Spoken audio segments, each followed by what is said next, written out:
dealing with water damage, fire, or mold.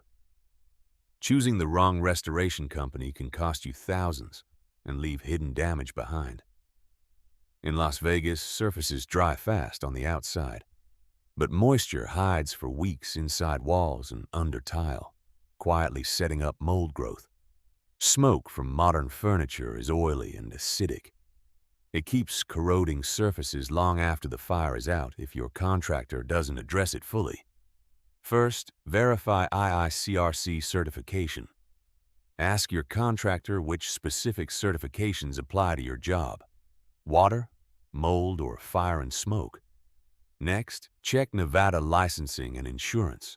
Look up their contractor number on the Nevada State Contractors Board website before anyone starts work. Always get a written scope of work before equipment arrives. No documentation before billing starts? That's a serious red flag.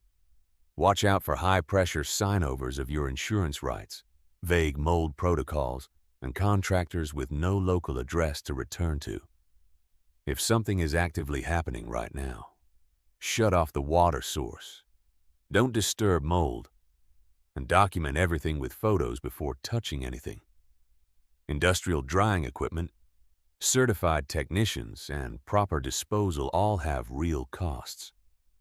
A suspiciously low estimate usually means corners are being cut. You deserve a contractor who gets it right the first time. Call Life Savers Restoration LLC at 702-845